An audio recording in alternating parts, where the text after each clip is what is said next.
Good morning to everyone. In this lecture, EC8652 Wireless Communication Unit 2 Cellular Architectures. In previous sessions, we are discussed the multiple access techniques, including the frequency division multiple access and time division multiplexing and code division multiple access. Now, today we are going to discuss the cellular concept.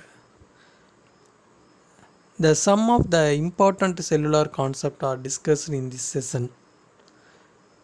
What is the cellular concept? The first concept is a frequency reuse concept, and the second one channel assignment strategies, and the third one handoff procedures, fourth one interference and system capacity, and also the tracking and grade of services, and finally it improve the coverage and capacity.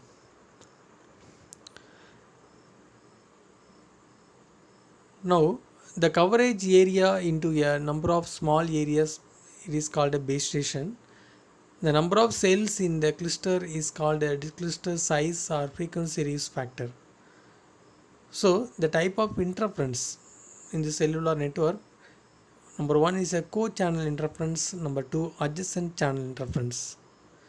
Now, we can discuss the adjacent channel interference in the cellular network. The different frequency channels used within a cluster whose side lobe overlap. The number of simultaneous user is given by n equal to m of w bar n divided by n. It is a single autonomous area. It can divide into different cellular small cells.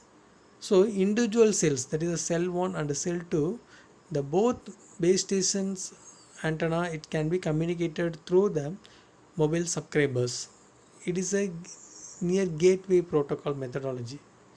So the figure you can see the base station, it can be desired signal in the particular mobile station network, same as the adjacent cell interference in the nearby base station to can provide the signal in the gateway protocols. Now we can move to the technical issues for planning a cellular concept. The first concept is technical planning. Technical issues is selection of frequency and radio coverage modeling and planning for growth of network, analysis of capacity, that is cell size and cost of the infrastructure, and also the cellular hierarchy. It extends the coverage to the area and to increase the capacity of the network to assist some applications. And finally, the cell sizes. There is a femtocells, picocells, microcells, macrocells, and megacells. Now we can move cell shapes. This is a square type cell shapes in the particular autonomous area. And second one is equilateral triangular models. And third one is hexagonal models. So these are the different shape of the cells. Now we can discuss the frequency reuse techniques. The frequency reuse techniques, it is one of the technique in the cellular concept methodology.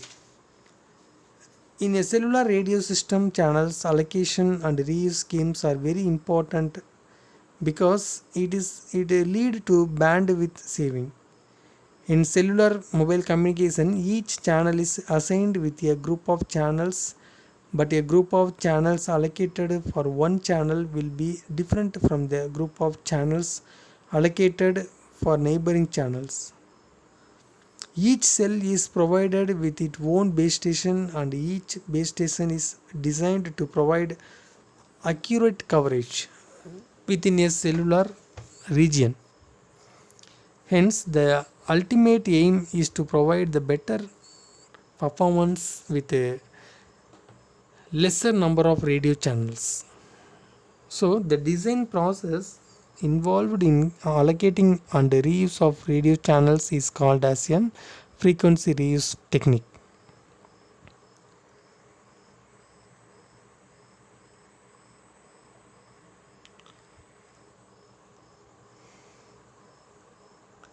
While planning the number of channels required for a geographical region, the footprint, that is a radio coverage of the cellular area of the cell, has to be known.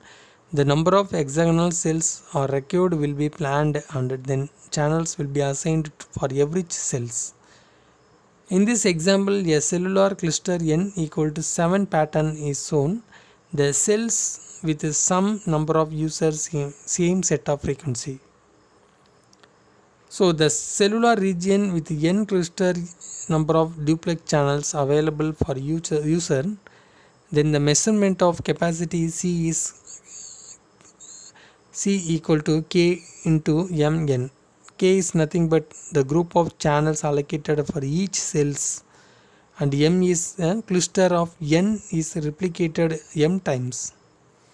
So the total number of duplex channels S is divided into equally to all the cells, then the total number of available channels will be S equal to K into N. So substituting the measurement of the cellular capacity C equal to M, S, the frequency reuse factor is another important parameters, that is F equal to 1 divided by N. It is inversely proportional to the cluster n because 1 divided by n of the available channels are only assigned to each cells within the cluster. Now we can move features of frequency reuse. The frequency reuse improve the spectral efficiency and signal quality, that is a QoS. The frequency reuse classical scheme proposed for GSM system offer a protection against interference.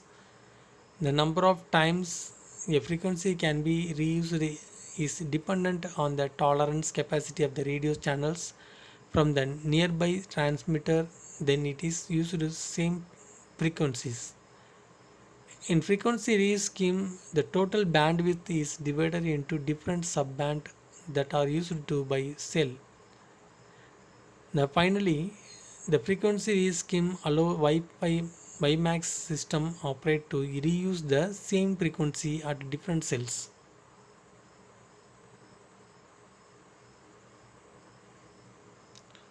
So the cellular region, that is a n cluster in n number of duplex channels available for them measurement of capacity, and also the total number of duplex channels, and also the m represent the number of times to cluster is replicated within the system, and finally the frequency reuse factor is another parameters. It is f is equal to 1 by n.